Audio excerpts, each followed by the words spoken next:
अचानक आर्यन के दिमाग में साथी ने जानकारियों की बाढ़ ला दी। नल के डायग्राम और ब्लूप्रिंट्स उसके दिमाग में ऐसे छप गए जैसे वो पिछले जन्म में प्लम्बर ही रहा हो।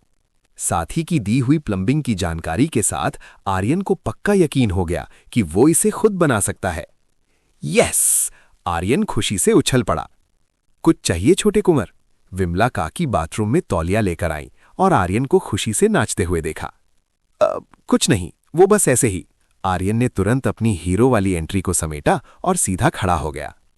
विमला काकी ने एक शरारती मुस्कान के साथ कहा, लगता है छोटे कुंवर अब उस उम्र में आ गए हैं जहां उन्हें अकेले बाथरूम में मजे करना अच्छा लगता है ना? हैं?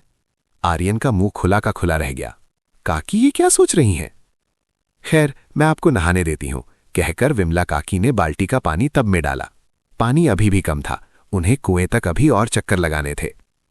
जैसे ही वो मुड़ी, उनके चेहरे पर दर्द की एक गहरी लकीर खिंच गई। उन्होंने अपनी पीठ पर हाथ रखा। आर्यन ने नहीं देखा क्योंकि वो टब में घुस रहा था, लेकिन विमला काकी ने अपनी आह को होठों में ही दबा लिया। बाथरूम के बाहर एक दूसरी नौकरानी ने विमला काकी को दीवार का सहारा लेते देखा। काकी, आप ठीक तो हैं? उसने चिंता से पूछा। विमला काकी ने हाथ हिलाया। अरे कुछ नहीं, बस बुढ़ापा है। काकी, आप क्यों नहीं मानती? ये भारी बाल्टियां उठाना छोड़ दीजिए, हमारे पास जल जादूगर हैं, वो चुटकी बजाते ही टब भर सकते हैं। विमला काकी ने उसे डांटते हुए कहा, पगली, छोटे कुंवर को हल्का गुनगुना पानी पसंद है। उन जादूगरों का पानी बर्फ जैसा ठंडा होता है। जब तक मेरे हाथ पैरों में जान है, मैं अपने आर्यन को कोई तकलीफ नहीं होने दूंगी। वो नौकरानी आह भर कर रह गई। आप छोटे कुंवर को बहुत बिगाड़ रही हैं काकी। काकी मुस्कुरा दी। वो मेरा बच्चा है, मैं उसे बिगाड़ूं या संवारूं? उधर आर्यन नहा धोकर सीधा रघुवंशी पुस्तकालय की तरफ भागा। दुनिया के सबसे अमीर खानदान की लाइब्रेरी किसी छोटे मोटे शहर जितनी बड़ी थी। यहां दुनिया भर की किताबें थीं। आर्यन को वो किताब ढूंढने में काफी वक्त लगा जिसकी उसे जरूरत थी, रघुवंशी महल का इतिहास और नक्शा। आखिरकार उसे एक ऊंची शेल्फ पर वो किताब मिल गई, विक्रम सिंह रघुवंशी महल। उसने किताब मेज पर पटकी और पन्ने पलटने लगा। कोई देखता तो कहता कि 5 साल का बच्चा कितनी लगन से पढ़ रहा है, पर असल में आर्यन बस पन्ने पलट रहा था और बाकी काम साथी कर रही थी। साथी, क्या तुम पाइप लगाने के लिए सही जगह बता सकती हो? साथी, एनालिसिस जारी है और हो गया। मैंने आपके दिमाग में महल का 3D मॉडल भेज दिया है जहां प्लम्बिंग सिस्टम फिट हो सकता है। आर्यन के दिमाग में पूरा प्लान तैयार था। उसे तांबे की जरूरत थी और इसे पाइप में बदलने के लिए उसे मेटल बैंड और मेटल फ्यूज जैसे जादू आते थे जो उसने अपने जन्मदिन पर मजदूरों को करते देखा था। चलो, मैं इसे अभी बना सकता हूं। आर्यन ने किताब बंद की। लेकिन सामान खरीदने के लिए फंडिंग चाहिए थी और फंडिंग के लिए उसे शार्क टैंक में नहीं बल्कि अपनी मम्मी माया देवी के पास जाना था। आर्यन मम्मी के कमरे के बाहर खड़ा हुआ। उसने गहरी सांस ली और नॉक किया। खटखट। अंदर आ जाओ, अंदर से आवाज आई। आर्यन ने दरवाजा खोला। सामने मम्मी बैठी थीं, चेहरे पर एक विजयी मुस्कान लिए, जैसे उन्हें पता हो कि उनका बेटा किसी काम से ही आया है। आर्यन ने डॉक्टर स्ट्रेंज वाले अंदाज में कहा, मम्मी, मैं सौदा करने आया हूं। ओह, क्या चाहिए मेरे लाल को? मम्मी ने नजाकत से हवा करते हुए पूछा। मुझे कुछ सामान खरीदना है, पैसे चाहिए। मम्मी खड़ी हुई और खिड़की के पास गई। और मैं तुम्हें पैसे क्यों दूं? इसमें मेरा क्या फायदा? आर्यन ने अपने दांत खींचे। उसे पता था कि यह सौदा महंगा पड़ने वाला है। बदले में आप मेरे गाल 5 बार खींच सकती हैं। डील पक्की, मम्मी चिल्लाई। और इस तरह दिन के अंत तक आर्यन का प्लम्बिंग प्रोजेक्ट शुरू हो चुका था। हालांकि कीमत के तौर पर उसके दोनों गाल लाल और सूजे हुए थे, पर कहते हैं ना, कुछ पाने के लिए कुछ गाल खोना पड़ता है। आखिरकार वो बड़ा सा डब्बा आ ही गया। रघुवंशी खानदान का हाथ इतने बिजनेस में था कि गोदाम से थोड़ा बहुत तांबा और धातु मंगवाना उनके लिए मूंगफली खरीदने जैसा था। सामान तो आ गया, पर अब सवाल ये था कि आर्यन अपना ये टॉप सीक्रेट प्रोजेक्ट बनाएगा कहां? आर्यन ने सोचा, इस महल के बीचों बीच जंगल में होने का यही तो फायदा है। यहां कोई आता जाता नहीं, ना कोई खतरनाक जानवर, एकदम एकांत। आर्यन चुपके से घर से निकला। उसने एयर जंप यानी हवा में कूदने वाले जादू का इस्तेमाल किया और दीवार फांद गया। साथी, मुझे एक ऐसी जगह चाहिए जहां मैं शांति से काम कर सकूं, बिना किसी डिस्टरबेंस के। कोई गुफा टाइप जगह ढूंढो। साथी, समझ गई मालिक। स्कैनिंग शुरू। जगह मिल गई। आर्यन के सामने एक बड़ा सा तीर चमकने लगा जो जंगल की गहराई में इशारा कर रहा था। कुछ ही मिनटों में वो एक छोटी सी पहाड़ी की तलहटी में एक सपाट दीवार के सामने खड़ा था। वाह साथी, क्या जगह चुनी है। यहां मैं अपनी छोटी सी गुफा बना सकता हूं, मेरा अपना पर्सनल सीक्रेट बेस। आर्यन ने चट्टान तोड़ने वाले स्पेल का इस्तेमाल किया। धड़ाम! पहाड़ की दीवार पर बास्केटबॉल के आकार का एक गड्ढा बन गया और पत्थर धूल बनकर उड़ गया। उफ, इसमें तो टाइम लगेगा। अगले 20 दिनों तक आर्यन ने जी तोड़ मेहनत की। उसने पहाड़ के अंदर 20 बाय 20 मीटर का एक बड़ा कमरा काट लिया। फिर मेटल बेंड जादू से उसने वहां अपनी वर्कशॉप के लिए मेज और कुर्सियां भी बना ली। अब उसका प्रोजेक्ट रूम तैयार था और नल वाला मिशन शुरू होने वाला था। धड़ाम धड़ाम, ठक ठक ठक। अगले कुछ दिनों तक पूरे रघुवंशी महल में हथौड़े चलने की आवाजें गूंजती रहीं। नौकरानियां रसोई में बैठी बैठी छत को घूर रही थीं क्योंकि धमक नीचे तक आ रही थी। ऊपर चल क्या रहा है? एक नौकरानी ने डरते हुए पूछा। छोटे कुंवर हैं, विमला काकी ने जवाब दिया। वो कुछ गुप्त काम कर रहे हैं। उन्होंने कहा है कि कोई उन्हें परेशान ना करे। पर ये आवाजें तो देखो, ऐसा लग रहा है जैसे वो महल तोड़ रहे हैं। बड़े साहब और मालकिन तो 1 महीने के लिए बाहर गए हैं, अगर महल गिर गया तो। तभी सन्नाटा छा गया। कुछ मिनटों बाद आर्यन सीढ़ियों से नीचे उतरा। उसका पूरा चेहरा और कपड़े धूल और सीमेंट से सने हुए थे। उसने पानी का जग उठाया और एक घूंट में पी गया। क्या देख रहे हो सब लोग? बस घर की थोड़ी रेनोवेशन चल रही है। हा हा हा, सब चंगा है। आर्यन ने माथे से पसीना पोंछा और वापस अपने कमरे में भाग गया, जहां वो अपना वो अजीब प्रोजेक्ट पूरा कर रहा था जिसने पूरे महल को हिला रखा था। नौकरानियां बस एक दूसरे का मुंह ताकती रह गईं। और फिर वो दिन आ ही गया। आर्यन अपने बाथरूम में खड़ा था। दीवार से एक साधारण सी धातु की नली बाहर निकली हुई थी, जिसके ऊपर एक लीवर लगा था। देखने में एकदम देसी जुगाड़, लेकिन इसके पीछे की इंजीनियरिंग कमाल की थी। उसने छत पर एक बड़ी पानी की टंकी बनाई थी और गुरुत्वाकर्षण और हवा के दबाव का इस्तेमाल करके पाइपों का जाल बिछाया था। आर्यन ने कांपते हाथों से लीवर घुमाया। गड़ गड़ गड़, पाइपों के अंदर पानी दौड़ने की आवाज आई और फिर छर्रर, सिंक में पानी की एक मोटी धार गिरने लगी। मैंने कर दिखाया। यस! आर्यन खुशी से पागल हो गया। उसने पानी हाथ में लिया और अपने ऊपर छिड़क लिया। 1 महीने की मेहनत सफल हुई थी। छोटे कुंवर, हमें इन आवाजों के बारे में बात करनी होगी। विमला काकी गुस्से में आर्यन के कमरे में दाखिल हुई और सीधा बाथरूम की तरफ बढ़ी।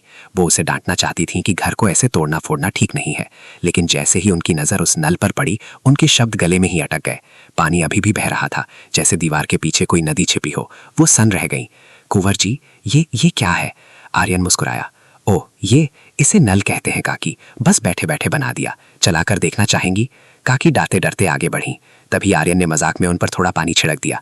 काकी चौंक गईं, लेकिन जैसे ही उन्होंने पानी की गर्माहट महसूस की, उन्हें एहसास हुआ ये जादुई पानी नहीं है, ये तो कुएं का असली कुदरती पानी है। लेकिन ये कैसे हो सकता है? काकी की आंखों में सवाल ही सवाल थे और आर्यन के चेहरे पर थी एक शरारती लेकिन संतुष्ट मुस्कान। कुछ ही देर में आर्यन के बाथरूम में मेला लग गया था। महल की सारी नौकरानियां वहां ठुस ठुस कर भरी हुई थीं और उस अजीब चीज को घूर रही थीं जिसे आर्यन नल कह रहा था। अरे, ये समझ नहीं आ रहा, पानी इतनी तेजी से कैसे आ रहा है? एक ने पूछा। कहीं दीवार के पीछे कोई बैठकर पाइप में फूंक तो नहीं मार रहा? दूसरी ने हैरानी जताई। विमला काकी ने आर्यन को घूर कर देखा। छोटे कुंवर, सच सच बताइए, ये आपने बनाया है?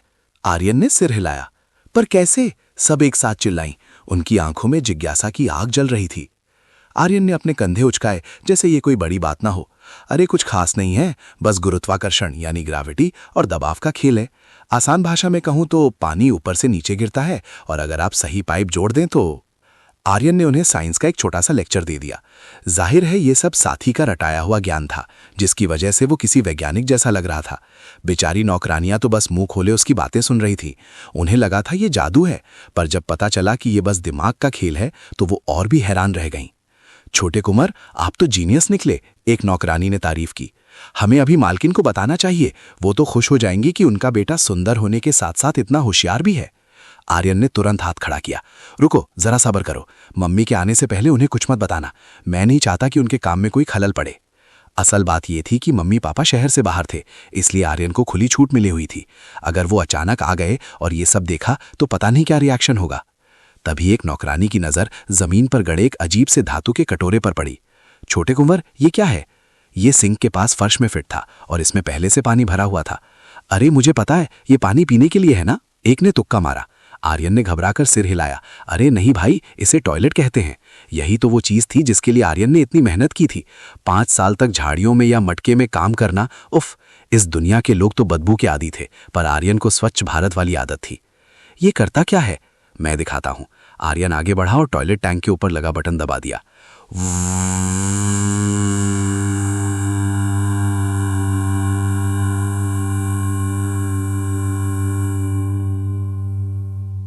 पानी एक भंवर बनाकर पाइपों में समा गया।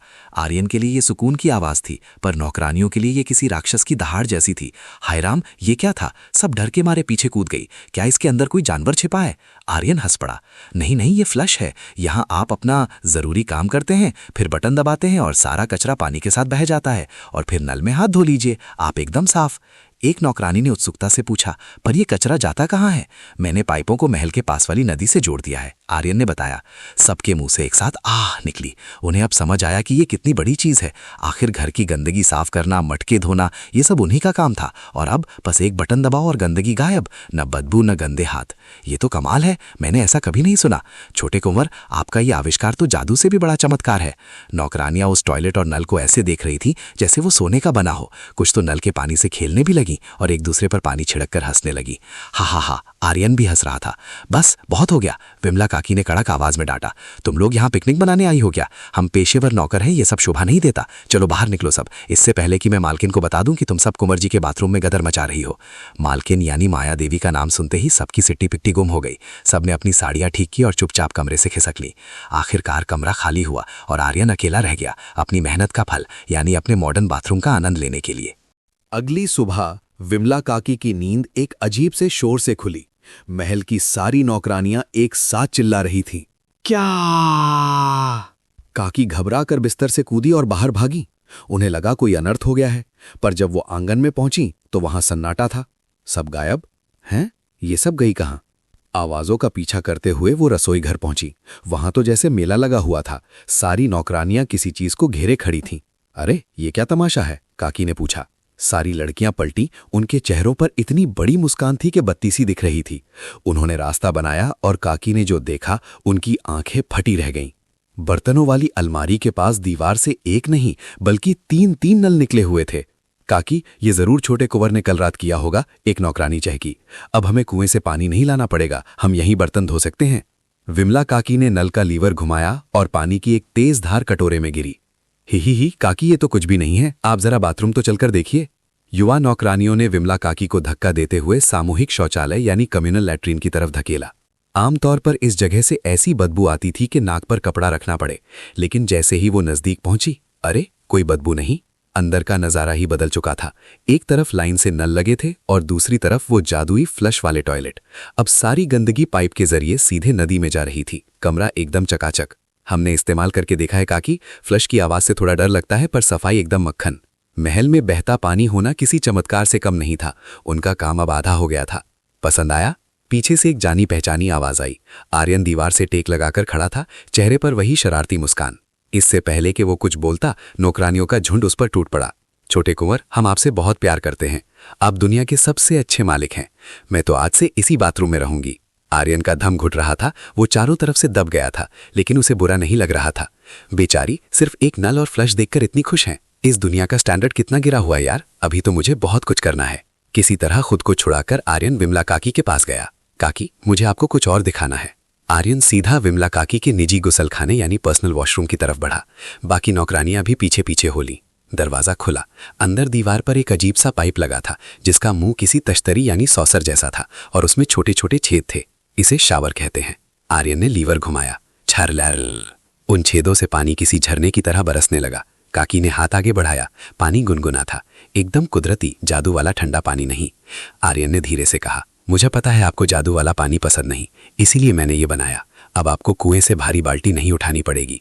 अब आपकी कमर में दर्द नहीं होगा। विमला काकी सन्न रह गई। उन्हें लगा था आर्यन को उनकी तकलीफ का पता नहीं है, पर वो सब जानता था।